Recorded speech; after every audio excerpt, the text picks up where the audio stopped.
St. Ignatius versus St. Edward, Canton McKinley versus Massillon. What do all these things have in common? Northeast Ohio high school football. Tomorrow we kick off yet another exciting season of that great gridiron war, the 100-yard war. And today I have a special guest on my show who recently wrote a book about the greatest rivalries in Northeast Ohio high school football. Vince McKee from Key on Sports. Check it out. It's the Sports Minute.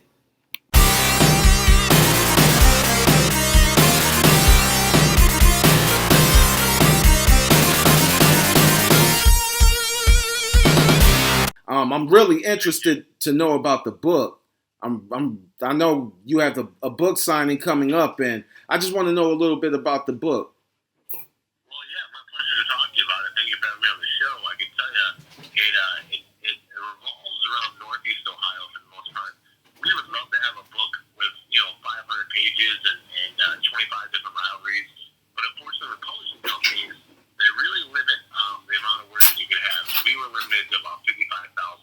Now, with 55,000 words, we were able to talk extensively about St. Ignatius versus St. Edwards, which is the Holy War, pretty much the biggest high school football rivalry there is. Also, Canton McKinley versus Massillon, and that one has become, probably the last century, dating all the way back to Paul Brown. Just really, absolutely huge, covered nationwide on that. And then a little bit more locally to us here, I'm in Cuyahoga County, but we cover a lot of football in Lorain County. And we have their biggest rivalry, which is Avon Lake versus Avon. And there's various other ones here on the west side, like Rock River versus Bay, Hoban versus Avon, Massillon versus Hoban. So we got a lot of great ones in the book, and it's a ton of fun. And even if you think you know anything about high school football, you're going to learn a lot when you pick up this book. I learned a ton just writing it.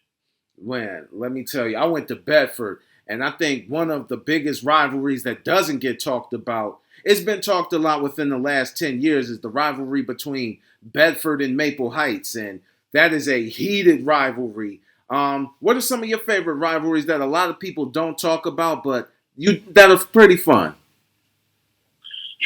One of the ones and by the way, I agree with you completely on Bedford and Maple Heights, and I think that's why we need to have a sequel. We need to have 2 or 3 of these books come out, right? Like, you have a whole series. There's so many good rivalries. The Holy War, Parmo, which is Padua versus Holy Name. We're actually covering that game this weekend for Key on Sports. Padua versus Holy Name. Just a tremendous rivalry. Elyria versus Elyria Catholic. There's a ton of them, but there's one that's really good, and it's only about 15 years old. It is Berea Mid Park versus Olmsted Falls. They call it the Battle of Bagley Cup, and that one is tremendous to me because both teams are about 5 minutes away from each other, both schools, and that game, no matter what, sees a ton of points. I've seen games in that rivalry, where the final score is 75 to 60. One more. Sorry, I had to sneeze on you there. 75 to 62. I've seen scores there. No joke, like 70 to 63. Just insanity, the amount of points put up. And again, usually the last week of the season, the Battle of Bagley for the Bagley Road Cup, Berea Mid Park versus Olmsted Falls. That sounds like a real exciting rivalry. I think one of the rivalries that I personally do like to watch is East Lake North versus Willoughby South. Of course, we know that's where Kareem Hunt went to high school. That's another great rivalry that doesn't get talked about. I think you're so right on that. That one's tremendous. And every year, if I could say something real quick here, every year, no matter the record, that game goes down to the wire between South and North. And I remember a couple of years ago when Malika was there, Chris Malika was playing for East Lake North. They seemed like world beaters. Nobody's going to stop them. Willoughby South was having a terrible year. I think they were 0-5 going into that game. That was the COVID year where they only played those 6 regular season games. And when you know it, Willoughby South found a way to win that game. I'm so glad you brought that up. That rivalry, if we ever do another book, that one's going right on the cover. I know that's right. So, when does the book become available, and where can people go and pick it up? It just came out last week, so it's available everywhere books are sold, including Giant Eagle, Marks, Walgreens, Books A Million, and what's the big one we go to? Barnes and Noble. Plus, a lot of people just like to order stuff on their phone, and they can do that very easily off of Amazon or eBay. But really, if you think about if you want to walk into a store,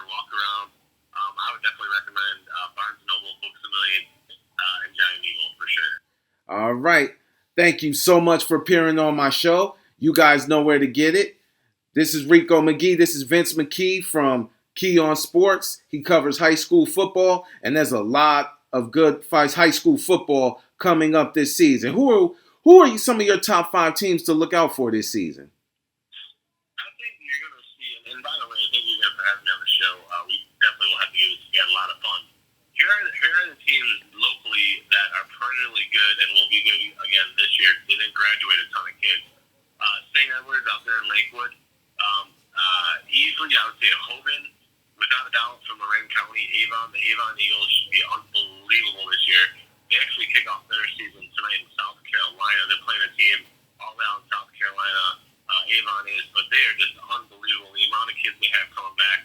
Want to shout out their running back, Scoring Kathy. This kid is a junior, and he might break every record there is. He's that good. Homestead Falls is usually tough.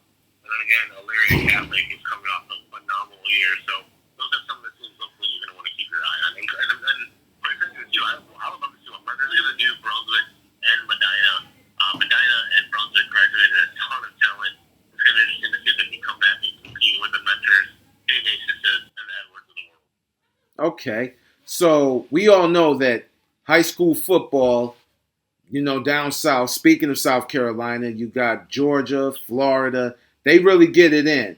But it's something about high school football in Northeast Ohio. We got the Pro Football Hall of Fame. Football, the very first football game was played here in Ohio. What do you think makes Ohio high school football different from anywhere else? The weather and the intensity of the fans. This is something, as I said tonight, we begin with Amherst versus Valley Forge out here in Byersfield. But the weather right now is beautiful. The next couple of weeks are just perfect fall football weather. But then you get into late September, early October, the leaves start to change color. The weather picks up a little bit, and I really think the intensity of the fans. You don't see the stands empty out. In fact, you see them fill up, and there's just something about that smell in the air when it comes to high school football. I don't know if it's the kettle corn or the boosters, wherever they're making at the snack stand, or maybe just haven't had dinner yet tonight, so I'm hungry. Who knows? But the band playing at halftime. There's nothing like it. I'll let a little nugget slip to all your fans out there. I never played a down of high school football. I had zero interest in it. I dated a girl who was in the band, so I went to the games because I was dating the girl, but that was about it. Like, there was something about it, again, way back in 2015, when I set foot on the field for the first time in Highland Heights, and heard that band play, and just it rattled in my chest. And something about that night has stuck with me for the next 7+ years. It's an addiction, man. There's nothing like it. Man, high school football in Ohio, I agree with you. It's definitely nothing like it, especially when that marching band comes and you're on the field, you're getting ready. I played for Bedford 1 year, and it's just amazing. It's just amazing. I want to thank you so much for being on the show, and the show will be available actually as soon as I get finished editing it. Thank you so much for being on my show, Mr. McKee. Thank you. It's my pleasure, man. You talk to me anytime you want, and we'll talk again soon. Yes, sir. Thank you. Thank you. All right. I'm Rico McGee. This has been the Sports Minute, and as always, in a minute.